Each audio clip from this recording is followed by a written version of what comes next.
Welcome back to another edition of the Educational AD. This is our 100th episode, and as always, we couldn't do these without the incredible support of our sponsors, and we want to say thank you to all of them. First, thanks to our diamond sponsor, Varsity Brands, including BSN, Varsity Spirit, and Herff Jones. Varsity Brands, elevating student experiences in sport, spirit, and achievement.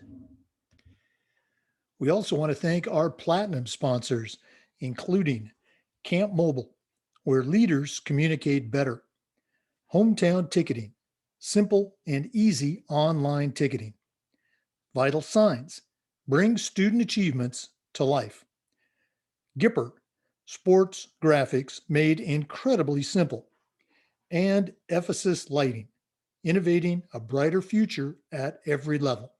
Thanks to all of our great sponsors. Welcome back, everyone, to the Educational AD Podcast. This is our 100th episode, and I'm very excited about it.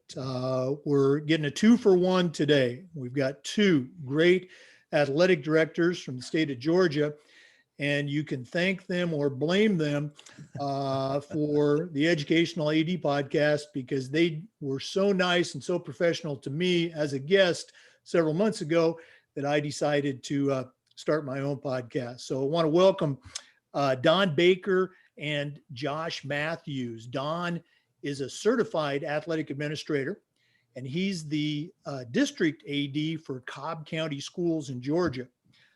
Josh is a certified master athletic administrator, and he is the director of athletics at Pope High School in Marietta, Georgia. Don and Josh, welcome to the podcast. Thank you. Glad to be here.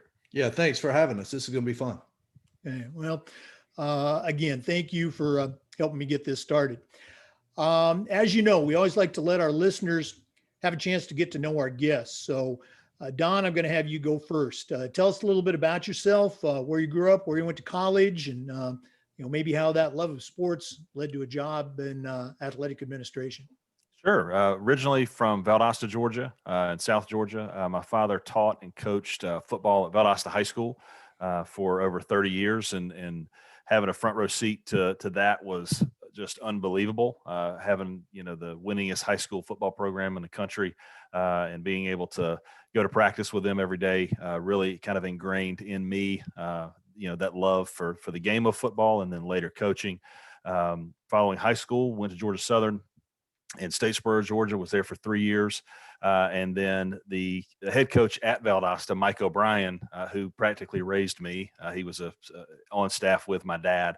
He was the head coach at the time. He said, if you'll come back, finish school at Valdosta State and community coach with us, I'll give you a job. And so I decided to grow up and came home and did that. And then around 2000, my girlfriend at the time, later my fiance, now my wife, said, I am moving to Atlanta. And so like a lot of us, I said, yes, ma'am. And moved to the Atlanta area and coached at Kennesaw Mountain High School in Kennesaw, Georgia, until 2012. At that time was promoted to the athletic director position there at Kennesaw Mountain, and served in that role until a little over 2 years ago when I was named the director of athletics for the Cobb County School District, like you said, where I oversee 16 schools. Very active coming up, playing football, baseball, ran track. There are 14 teachers in my family, so it is kind of the family business that I ran from as long as I could. I changed my major 3 times before I came back to teaching and coaching, and not really in that order. I got back into it to coach, like I think a lot of us did, and then realized that I enjoyed teaching. And then, like I said, in 2012, our outgoing AD, John Kelly, he comes to me. He says, listen, I want you to interview for my job. I did, and the rest is history. So it's been a great ride. Very, very fortunate. I appreciate you sharing that. It's always great to, hear the stories of how, we end up where we're at. And so many of these are similar, that, a parent, a mentor, helped light that spark. Josh, what's your story? Yeah, so I grew up on the other end of the state. I grew up in Winder, Georgia, which is in northeast Georgia, kind of northeast of Atlanta. I went to Winderberry High School, which at the time was the only high school in the county there. But now since they have another school there. But grew up, Winder is near Athens. We were the Bulldogs. We were red and black. So a lot of that UGA connection there. I did not attend UGA. I actually went to Shorter College in Rome, Georgia to play baseball. But the one thing about you, the one unique thing about growing up in Winder or going to Winderberry High School is in 1985, the student government leadership led a charge to change the spelling of the nickname. So we were the Bulldogs, just like the Georgia Bulldogs. But at the time, they decided to add an extra G there. So Winderberry is known as the Double G Bulldogs. That extra G has some meaning. It's supposed to bring extra energy to the pride of your school, which hopefully I exude. But also the extra G is for extra effort as a student or student athlete. So just a unique point there about my high school that I like to share. But I grew up in a great family. I had two grandfathers who served in World War II. One was stateside, one fought in the Asia theater. So I had some people to look up to about how you're supposed to live life and just serve others. I had great parents who taught me right from wrong and manners. And I'm a yes, sir, no, sir. People always want to say, did you grow up in the military? And I said, no, that's just how I was raised. So, we're doing the same thing with a 5-year-old right now trying, but everything they did kind of helped us understand what it meant to be successful or try to be successful academically and athletically. I will say this, I think it's an interesting, a very intriguing point when I look back on my life. Neither one of my parents and really no one in my family had ever graduated from college. I was the first college graduate when I graduated from Shorter in 2001. But I have two younger brothers, and now between the three of us, we have 5 degrees. So the intriguing part to me is my parents kept pushing college, go to college, go to college, even though they really didn't know what that meant. I don't think. I mean, they knew they had a goal for us, but they somehow or another they knew the level of success that college would get us, even without ever achieving that goal themselves. So just the vision they had for us is kind of a challenge to me as a parent now to have a vision for our kids, right? So yeah, that's a little bit about me. I went to Shorter College, which I said is in Rome, Georgia. Played baseball there. Graduated with a degree in middle school education. And my first job out of college was at a middle school in Roswell, Georgia. A lot like Don, I had a girlfriend at the time who was a year older than me. She had moved to Atlanta, and I had a choice to go back to Winder and teach and coach there or relocate somewhere closer to her. And I think I made the right choice to relocate nearer to her. And that I taught at a brand new middle school. And then I worked at Centennial or coached at Centennial High School. I drove over in the afternoons and coached baseball there. And man, it was great because I was at a brand new school teaching in it. And we all know, man, brand new schools are perfect to teach in because you get the best of the best, right? We had a great principal who was a leader of people, kind of was a great leader for a first year teacher. And then the coaching staff at Centennial was a veteran coaching staff.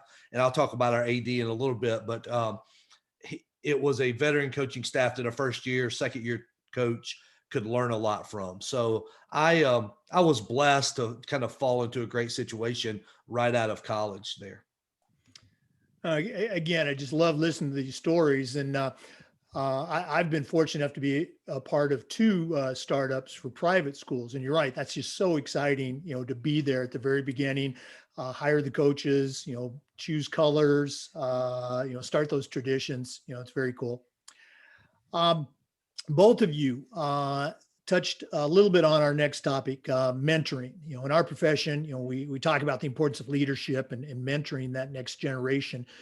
So I'm curious, who are your mentors growing up? The expression I like to use is I still hear those voices in my head when I'm talking to kids or coaches or parents. So Josh, who were some of your mentors growing up?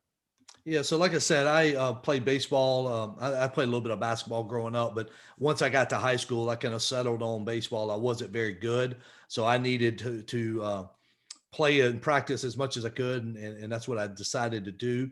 But my high school baseball coach was Ronnie Edwards, and he was just a hard nosed coach who taught you how to work hard, how to clean up the field, just how to prepare for the games and practice, and a lot of things that we're using as athletic directors and coaches, especially.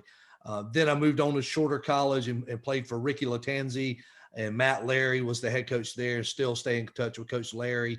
And I was also in work study. So, a lot of folks have gone through work study and know what that means. But that work study program taught me a lot that I use as athletic director, cleaning gym floors, taking out trash, cutting grass, all those good things that we learned there. So I still have a lot of skills that I learned from those three gentlemen. And then my second job out of college was at Lassiter High School, which is right up the road here. And I was able to coach there for 8 years. And it was one of the elite high school baseball programs in the country. And I was blessed to be a part of that and work for an elite, someone I call an elite teacher, an elite coach, an elite thinker, Mickey McMurtry. And he always asks why. And that's something, as you say, things go through your head a lot. I ask that question a lot of myself and try to ask it of our coaches. Okay, why are we doing this? Why do you do this? And I think that's a question that a lot of people don't ask. They just go through the minutia of the day. But then luckily after about 8 years, I kind of felt God calling me to be an AD. And it really, going back to my first job, Mike Cloy, who was the head coach and the athletic director, I watched him, and he was a great guy. He was already retired part-time teacher coach, and he had spent a lot of years in athletic administration. I kind of said, hey, I want to do what Coach Cloy does one day. And about 8 years after I'd been at Laster, I felt a call to start being, looking for an AD job. And luckily, 3 miles up the road, I didn't have to relocate. I didn't have to change, find a new church, find a new community to live in. But the AD role at Pope opened up, and it's just a great family atmosphere. We call it the Pope family. And I was blessed to get the job there 9 years ago. This is my ninth year as AD there. So just a true blessing. My first principal, I have two great principals, but my first principal, Dr. Bob Downs, he really helped me grow as a leader of people. He would ask that question, why, a lot with us, and he let me do my job as athletic director and didn't really micromanage that, didn't micromanage any of us. So, he taught us a lot about leadership. And then I just want to add a couple more guys named John Chaparro and Joe Shad. And those are mentors of mine that are outside of my profession.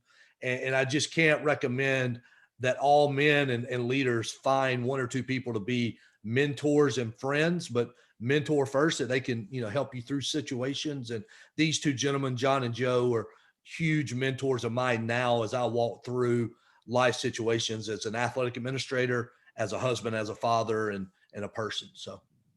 Oh, wow, what a great list. And when you started talking about your work study job, I had flashbacks to when I was in college. My job was part of the field crew. We were cleaning up the stadiums, we striped the fields.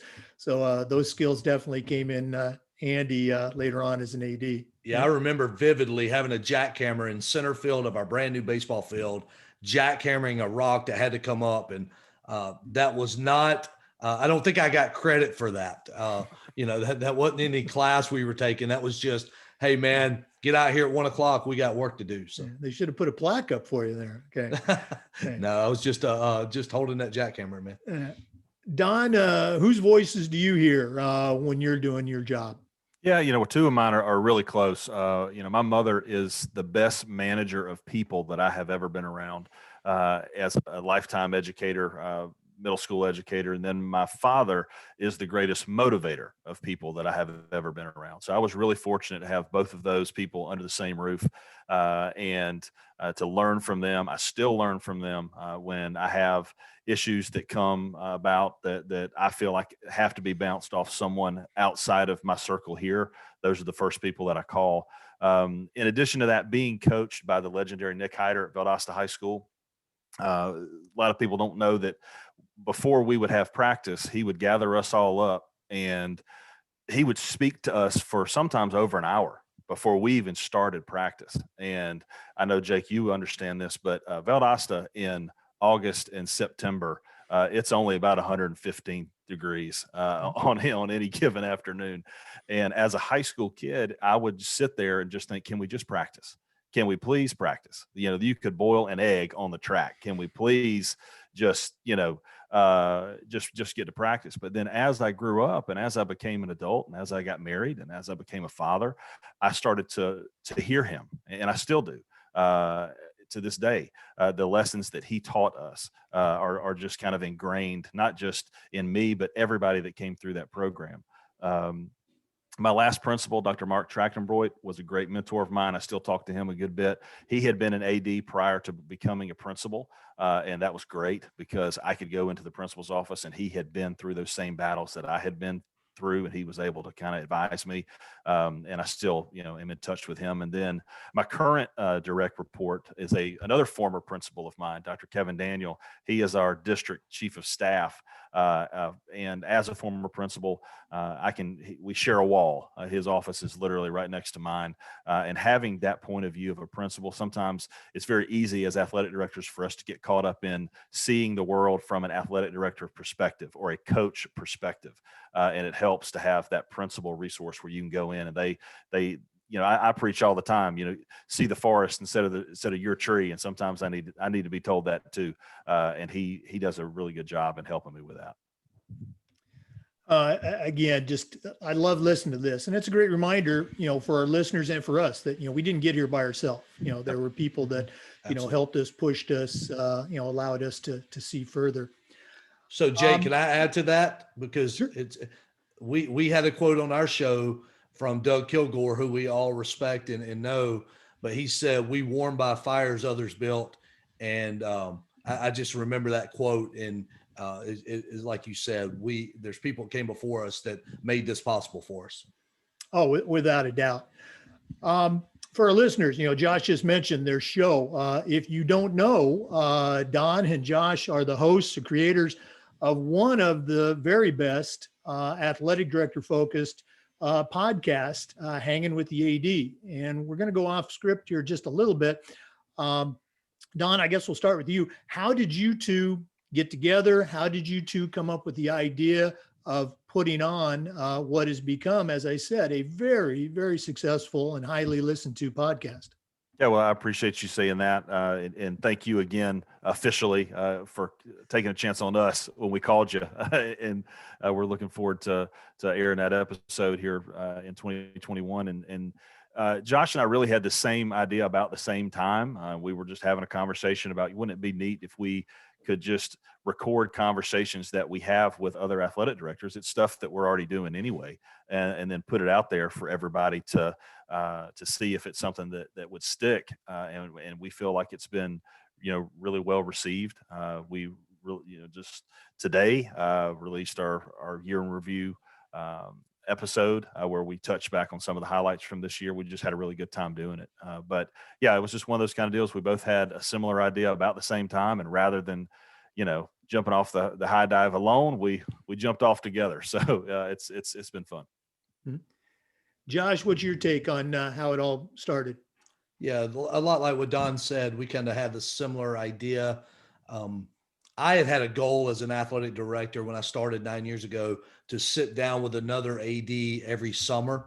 And what I found out was I had great conversations, but I was limited in the scope of the people I could talk to from a time perspective. And when we started talking about it, we got some advice from another mentor, kind of a podcast mentor of ours, who we listen to a lot. And he said he uses Zoom.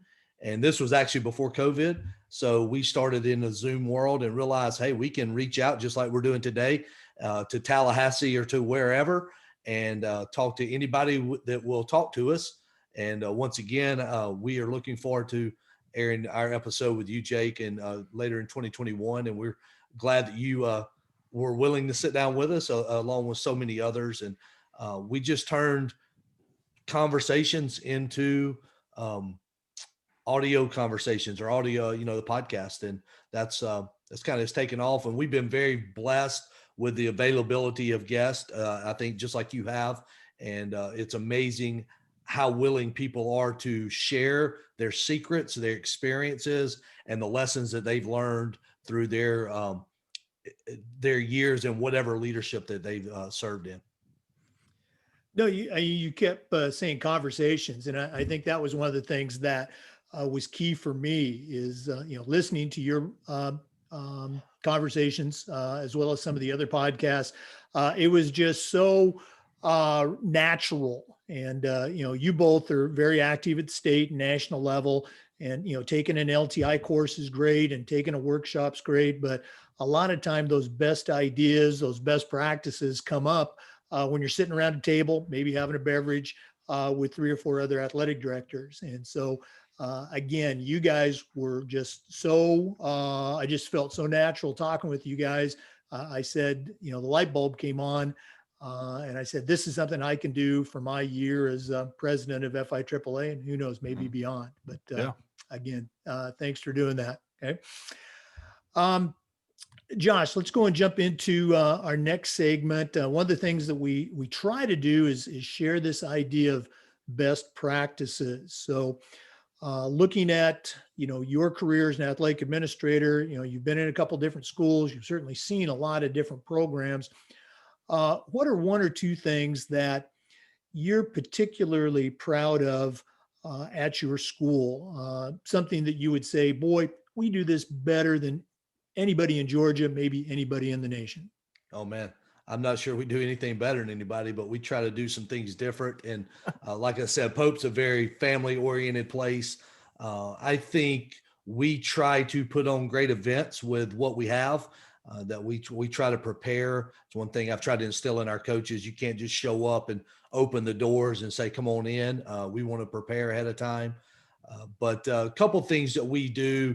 One is our all sports passes. We did not do them this year because of COVID, but my buddy over at Lassiter, who I coached with, Scott Kelly, and I have kind of partnered, and we use the same philosophy, but we sell an all sports pass, which a lot of schools do, but we have about 60 to 70% of our students that buy them throughout the year, which creates student attendance at our games. It creates energy and excitement, and it gives kids it takes away excuses. Hey, I've got to find $5 to get to the game or whatever. I don't have a debit card now that we've gone all digital. They have a pass in their wallet or eventually it's going to be digital, but they have a pass that their parents have bought them at the beginning of the year to attend every home event. And we think that helps increase our fan participation and the student athlete experience that they're having there. And then the second thing is something we just recently have incorporated or changed.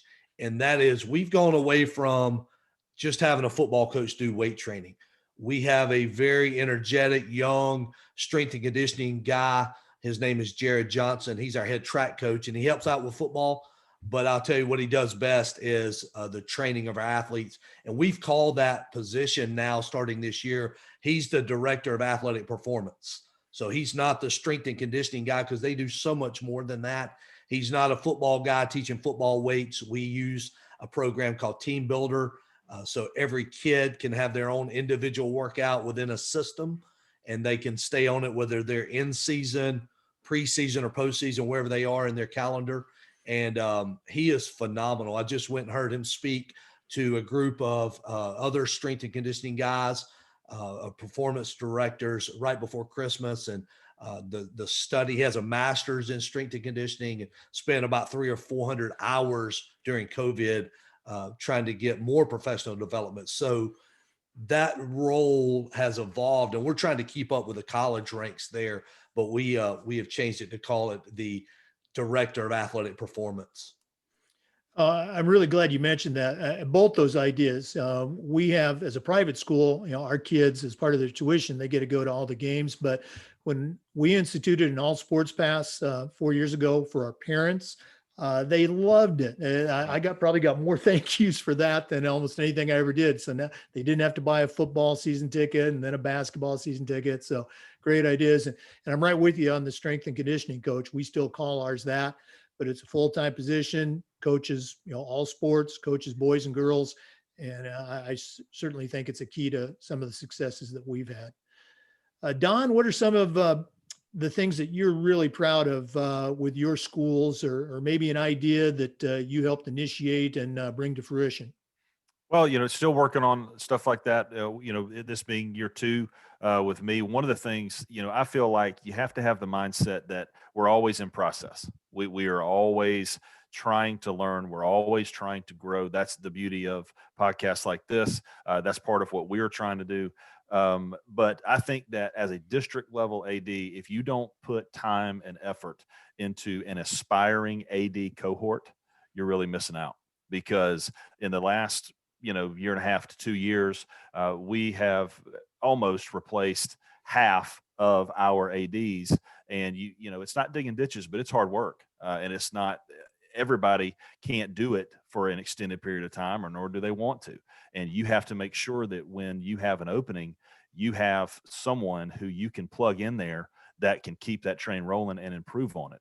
And so I think as a district level, AD, I think you have to focus on those next athletic administrators, because the group that you have, whether they're good, bad, or indifferent, they're not going to be there forever, more than likely.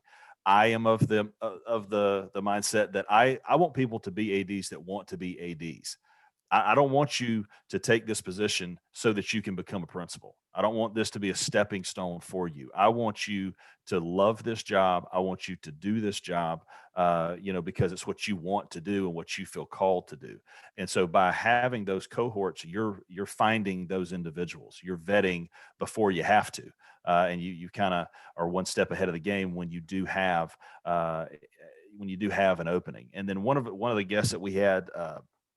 Dr. Keisha Rouse, she's over in a neighboring county of ours. One of the things that she said was, it doesn't say Pope High School on the bus. It says, Rockdale County Schools. Every bus that one of my schools, shows up to compete, it says Cobb County Schools on it. It doesn't say the individual school.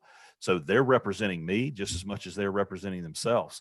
And so it's very important that I stress, to my local school ADs and then them to their coaches, that they are representing something bigger than themselves, because they are every time they show up to compete.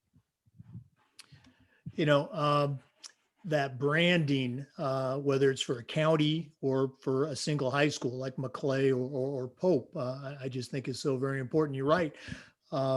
Whether it's a bus or uniforms, they're out representing us, and we want to put out that best impression. So good luck with that, developing that cohort. Yep. Let's go ahead and talk about the C word to our listeners. We're recording this on New Year's Day, December 31st, 2020. So it is going to be fairly current by the time you listen to it. But Don, what's happening right now in Georgia as far as return to school, academics, as well as return to play? What's been the response in Georgia to COVID? Well, we just last night, as a matter of fact, we wrapped up our football state championships, and that was the last of our fall state championships. So we were able to have a full fall season. As I talked to other athletic directors across the country, it is very evident that we are very fortunate that we were able to get through all of that, because there's a lot of people that haven't done anything, and there's some that haven't been able to do much. We have had kind of a blended model of instruction, both face-to-face and virtual. The plan is to continue that into the new year. But we have been very fortunate that the Georgia High School Association that governs us, that they have allowed us to compete. And those schools that can compete, have been able to. Those that do have positive cases and have to quarantine, or maybe even have to suspend play, then we do that. But we have been able to be very diligent. Our athletic directors, our coaches, and our kids. I can't say enough about our kids, that they have bought into the process and done a really good job of making sure that they are doing what they need to do to stay on the field. And so for that, we're very fortunate. All things considered, especially when you talk to other athletic directors in the country, and I can't stress that enough. Talk to other people outside of your bubble, and then you'll really realize, like, you thought you had a problem, but you don't have problems. And I think that has been really eye-opening for me. And I try to relay that information to my local school ADs so that, as bad as it may seem sometimes, we're still very fortunate to be able to be playing. Oh, absolutely. I mean, we've actually had ADs from 35 different states so far on our podcast, and it's just fascinating to hear how their state has chosen to respond. And again, it's often not the local school or athletic director making the decision. It's the Right. governor or the state board of health or somebody else. But I think both of our states, have been very fortunate in that, we've been able to have an experience. Josh, what can you add to what Don said about how things have played out so far in Georgia? Yes, sir. Probably not a whole lot because I'm in the same district with Don, and we get a lot of instruction, or the protocols come down from his level. He's done a great job of advocating for us to have the opportunity. I think our coaches understand that, even though some schools or some programs have been shut down for periods of time, there's still an advocate for us to at the school level. And Don is our GHSA rep as well. So we have an advocate on both levels of, hey, we want to play. We'll do basically whatever we need to do to play. And that's what's been the case. What I've seen is it's been very hard on coaches who are also teachers, because as Don mentioned, we're in a blended model where they're having to teach virtually and in person at the same time. And then they've got to turn around and try to coach and prepare to coach. So they are in a very tough, almost impossible situation. But just from what I've seen with my coaches and some other local coaches that we've competed against, they're doing a phenomenal job. We have to keep reminding them. And I know our coaches are tired of hearing me say, hey, tell your kids to wear masks. Hey, do your screening sheets that you have to do, sign-in sheets, do your temperature checks. They get tired of me hearing that say that, but I keep saying it because I want them to have the opportunity.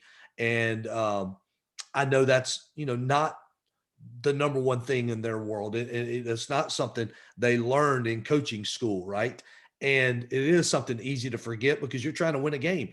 And at the end of the day, that's what we want our coaches focused on, winning kids and winning games. But right now they've kind of got to put all that COVID stuff in front of it, which is not natural. So we have to continue to almost berate them. And I don't like using that word, but that's why I feel like I'm doing. And it's not a lot of fun as an AD, but it is fun getting to see them out there compete. So I just want to say what a great job our coaches have done, even with ADs like me screaming at them all the time. They've done a great job of getting their kids to do right. Some of our most successful fall teams, the kids led the charge with wearing masks and social distancing and things like that. So.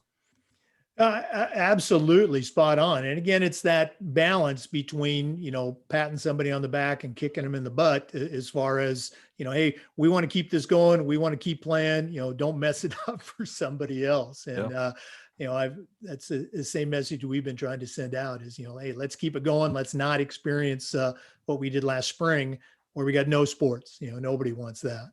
Okay. Another question I've been asking our athletic directors since we've been doing this revolves around the idea of social issues, maybe social justice, if you will. When I started doing these, the events of Minneapolis and even other places, were still very fresh in the news. And my question was this: as athletic administrators, what are some things that we can do better in this area of, social awareness and social justice? Josh, let's go and start with you. Yeah, so we asked that question to Carter Wilson on our show, who's a longtime retired. He's a longtime AD, kind of the dean of ADs in Georgia, I would say, but he's retired now. And we actually, Don mentioned our year in review show that we put out today, December 31st, 2020. But we played a little snippet of what his response was.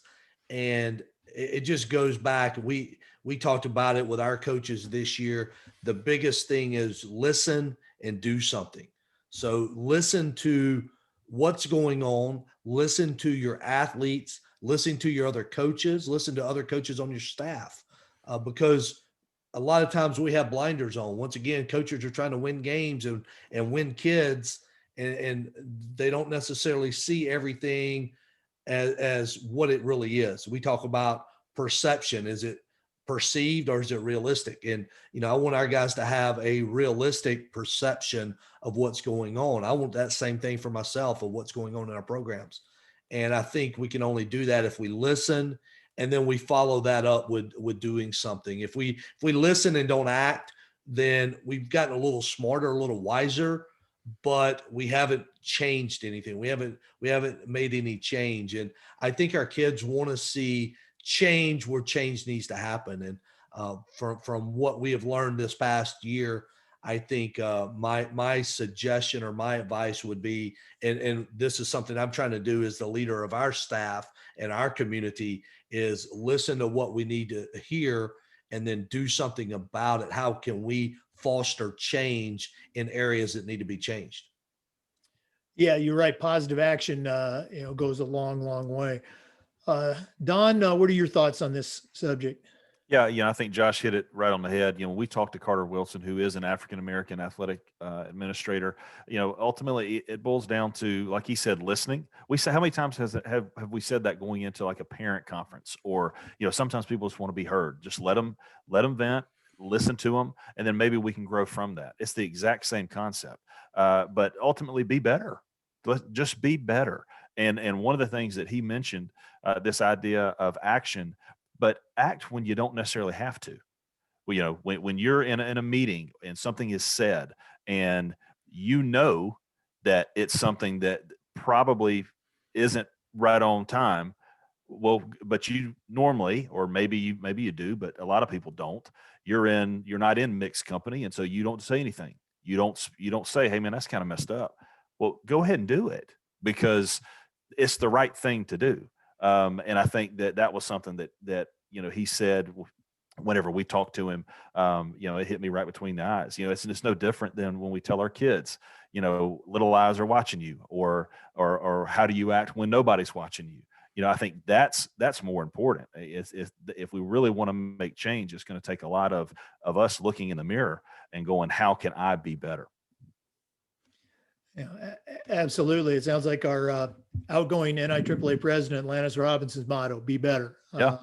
So you made me remember one of our earlier episodes with Lisa Langston, our new president for NIAAA. When I asked her that question this summer, she was, talking about listening and doing all the things that we talked about, but she also shared a personal anecdote that, as she's telling this, she's kind of tearing up. She hadn't remembered this since it had happened in college, where she had experienced, some racism. And so I think for us, it's important to, again, what can we do better? And I really appreciate you guys sharing your thoughts on that. Let's go and lighten things up a little bit. I've also asked the athletic directors, what's your favorite part of the job? And about 99.9% of them say without fail, it's the kids. And of course it should be. You shouldn't be an athletic director if you don't like the kids. But beyond that, acknowledging that we love working with kids and seeing the growth. Don, what are some of your favorite things about being the district AD? Yeah, I think ultimately it's serving my local athletic directors. That's how I see it, that, I have the opportunity to work for them and to serve them. I enjoy trying. Josh may disagree here, but I try to take things off of their plate when I can. And I truly love going to the line for them every single day, fighting for them so that their kids can continue to play, can do it safely. And, I think that, that's the biggest thing for me, is trying to serve them as best that I can. And every single day that I get up, I try to be a little bit better than I was, the day before, to make sure that their jobs are as rewarding as they can be. I can really relate to that. When I came on at McClay, I'm not trying to pat myself on the back, but I think one of the smartest things I did was I sat down over that summer with every single head coach. And I just said, how can I make your job more fun? What are some things that I can, maybe take off your plate? And, McClay's program's very successful, before I got there. It's going to be very successful after I leave. But no one had ever done that for them. And, Mhm. I've got a soccer coach that's going into Hall of Fame in a couple of weeks. He just said, thank you so much for doing that. And so just, I really agree with that idea, taking things off their plate. Josh, what are some of the favorite things that you can share about the Pope family? Yeah. So for me, my favorite thing is to see the coaches and the students, and you mentioned the student athletes. It all gets back to them, right? It's hard to say there's a favorite thing without them, but the coaches and the student athletes find success. And that sounds like, hey, winning championships. And those are fun. Those are great. But I tell you, we just had a basketball tournament this week, and watching games and just watching a play work the way that coach designed it to happen, those players practiced it, and it goes exactly the way, and they get a layup or a point, and maybe sometimes that's a kid who doesn't score or doesn't find as much success. He or she finds that success in that one play. That's exciting. I mean, even just in a small, time period of a game, that's exciting. Then seeing maybe a game go as planned. It's an upset win or something like that. Maybe it's a game, even a game we didn't win, but we played really hard and we played closer than people think because the kids were more successful than they thought they were going to be, or the coach did something special and it caused them to be able to compete at a different level. Knowing those situations, because we're in the trenches with the coaches a lot of times, we talk to them, we know what they're trying to do, and then seeing the kids' reaction, those are all fun things. And at the high school level, and I mentioned championships, those are fun as well. But what I've seen at the high school level, the most fun championship experiences have been the ones that I call true high school events, where the best player on the team, the most talented kid, did not create the winning situation per se. Maybe a wrestling. We've had a couple wrestling matches like that where just an average high school kid who wasn't going to college or wasn't the best player on the team led to the success, maybe had the game clinching or championship clinching match. Those are really satisfying and gratifying, not just to the coach, but me as the overseer, just getting to watch it happen. This year our girls cross country team won the state championship, and I know I'm talking about championships, but the fun part of that was, and it wasn't real fun because our head coach wasn't there. We had a COVID situation. She wasn't able to be there, but I had watched her all year long navigate and tiptoe through this COVID thing to prepare her team with her assistant coaches. And it was a talented team, but she prepared them. And we walked through so many issues that on the week of the state championship, when she wasn't able to be there, they found the success that they had been coached to find throughout that entire year since June 15th, and that was 1st of November. So those are the fun, exciting times that we get to be a part of. And we know the backstory. We know what's going on within those circumstances. And when you find success at whatever level it is, whether it's a play, a game, a season, whatever it is, those are fun to watch and be a part of for me. Oh, absolutely. I think you nailed it. Whether it's, Billy making that first basket of his high school Right. career or taking home that state championship trophy and everything in between, that's the paycheck right there. Right. Gosh, we're getting paid to do this stuff. That's great, great stuff. Okay. Well, gentlemen, this has been wonderful, getting a chance to talk to you, but we're not done yet. I always like to wrap up with what we call the athletic director's toolbox. Josh, we're going to go ahead and start with you. You are certainly an experienced, award-winning athletic director, but right now I'm going to challenge you to send out a brand new AD on their very first job, but I'm only going to let you put 3 things in their toolbox. What 3 items are going to go in Josh Matthews' athletic director toolbox? Yes, sir. That's a great question. I love it. I love hearing your other guests answer it. I think it's the toughest question you can ask. I had a very hard time just doing homework. I thought you might ask. So listening to your other episodes, I've got a list of like 10 things, but Don probably get upset if I take his time. I've let a couple of ADs go up to 4. I don't know if we can do 10. I'll try to stay in the rules and do 3, but it was very, very hard. So for me, number one, I have to say it's a faith. You've got to have some kind of faith that includes a daily quiet time. You've got to have some time to meditate, pray, reflect, whatever word you want to use. For me, it's a time in the morning, spending time in the Bible and in prayer.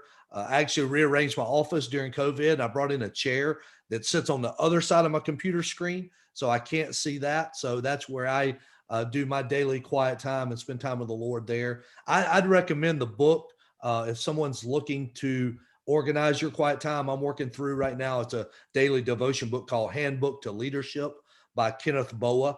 It's like I said, it's a 5-day a week, and it goes through different leadership topics, and it challenges you to the core, really. So that would be number one. Is you've got to have some kind of faith to center you, to get you some kind of quiet time and time alone.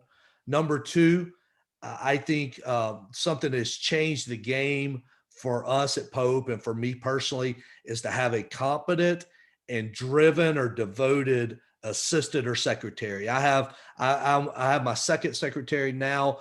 We created this position 9 years ago, and my first assistant moved on to a school near our home, and now my assistant or secretary, whatever you want to call it, her name is Kim Skyber, and she is gold. I tell her she's the athletic director. I just show up and answer email, but she is driven. She's there all the time. She's very competent in the athletic rules and procedures and protocols and how we do things at Pope. She does all our ticket gates and things like that. So find you somebody, and there may not be a secretary position at your school if you're a new AD. Try to find a parent, a volunteer, somebody who can come spend time with you, and you can give them things to do to take off your plate. They call it delegating, I think, but only delegate to allow you to do bigger picture things is what I like to say. So I'm going to let Kim do a lot of stuff that allows me to think at a higher level and take our athletic program to a different level. And then my third one, I have recently created what I call the 5 Ps, kind of 5 Ps that I want to lead by. And I'm kind of cheating here to add in different things in my third one. But those 5 Ps are have a purpose, have a presence, be present. I think that's what coaches want the most. Preparation, you got to prepare for your events. You got to prepare for what's going on. Promptness, you got to be on time. Mickey McMurtry, my mentor, he said, if you're not 15 minutes early, you're late. But I would say if as a coach or as an AD, if you're not there an hour before the first kid or first fan's going to arrive, you're probably late, because otherwise you're going to be running around with your hair on fire. And then that last one goes back to my first thing about faith is prayer. So purpose, presence, preparation, promptness, and prayer are my 5 Ps that I would say stick in your toolbox. Great stuff. I love the 5 Ps. And I love that you mentioned the administrative assistant. When we were advertising for administrative assistant for the athletic department, within the job description, it had the phrase, must be fluent with the language of athletics. And, just all those, the minutia that you and I deal with, that we all deal with, that administrative assistant has to know that too. Don, what's going to go in your toolbox? Well, I think the first thing that I tell any brand new AD, it's a full-time job. I mean, it is 24/7. I've received calls at 6 a.m., at 12 a.m. I've answered the phone on Christmas, at the beach, in the mountains, and everywhere in between. And so go ahead and get your mind right, is what I tell a lot of mine. Also, I feel that the AD job has become much more of a spotlight position, meaning you aren't in the background maybe as much as an AD was at one time. Instead of just at a parent meeting, you're the keynote at the parent meeting. You're not just a member of the community. You have to be a leader in the community, and you do that by building relationships. And so I think that would be, I can't stress enough, that relationship, not only that you have in your building with your head coaches and especially your principal, but the relationships that you can build in the community, because let's face it, we are in a time, or we're going to be in a time where schools need the community support. they can't generate enough money on their own to sustain themselves. Well, where's that going to come from? It's going to come from the community. And coming through a time period right now where businesses have been shut down and all that kind of stuff, you want to be first in line when they are able to help again like they were before. Well, how are you first in line? You have maintained that relationship. Identify those community leaders that you know can help you and get to know them. Obviously, support your coaches, fight for them. Unless they fall what we call outside of the shield of immunity. If you fall outside the shield of immunity, I cannot help you. But as long as we are doing what we need to do, I'll go toe to toe with anybody to support you, and they will feed off of that. They will work for you if you do that. And then lastly, focus on things that don't change. Hard work, character, sportsmanship, working for something greater than yourself. In this time where it's such a fluid time, where we have so much change, let's just focus on the stuff that doesn't change. And I think all the other things are going to take care of themselves. I mentioned, we just finished our football championships recently, and they were televised, and those cameras were on those coaches on the sideline. And I can't tell you how many times that camera is zoomed in on a coach, and there he is, saying a cuss word or saying a vulgarity. And next thing you know, his team commits 3 15-yard personal foul penalties that in one instance resulted in the game. Well, don't tell me that there's not a connection to that. I think it was you that's either you tolerate it or coach it. And so focus on the things that don't change. And I think that in the big picture, it'll work out for you. That was going through the back of my mind. One of the things we share with our coaches, it's either coached or allowed. Absolutely. Yep. Okay. Gentlemen, this has been a real treat for me, and I know it's been a treat for our listeners. And again, we always like to, give our guests our listeners a chance to get in touch with our guests. So Don, we'll start with you. What's the best way, the easiest way for somebody to reach out and pick your brain? Yeah, sure. Probably email is going to be the best. Don, DON.Baker, BAKER at Cobb K12.org. So Don.Baker at Cobb, COBB K12.org is probably the best way. And then on Twitter at CCSD_AD. By all means, don't hesitate to reach out. Okay. Josh, how can they get in touch with you? Yes, sir. So email, probably the easiest email, because my name's spelled a couple different ways there, but easiest email is popeathletics at cobbk12.org. Pope, P-O-P-E, popeathletics at cobbk12.org. Or Twitter, you can do at popeathletics or at JWMatthews14. I get a personal Twitter there, either one. So either of those work out. We're on both of those. We also have Instagram accounts for Pope Athletics. We have an Instagram account for Hangin with the AD podcast as well. Yep. But Twitter's usually the easiest way to communicate that way. Okay. And again, to our listeners, if you have not been listening, you need to check out Hangin with the AD podcast. It's available on all of those podcast carriers. Don and Josh just do a fantastic job with our profession, and also, spotlighting athletic directors from across the country. Gentlemen, thanks again for being a guest today. Thank you. Thank you. And we'd say anyone who wants to be a guest on our show, if you want to reach out to us, or you have someone that you would like to hear on our show as well, we would love to hear from you. But Jake, we're enjoying your show. Thank you for doing what you're doing. And we look forward to more episodes with more great guests. Oh, well, again, thank you for giving me the nudge to get this started. To our listeners, remember the Zoom videos of these interviews are also uploaded to the FIAAA Educational AD YouTube channel. Thanks again for listening. Come back again next time for another episode of the Educational AD.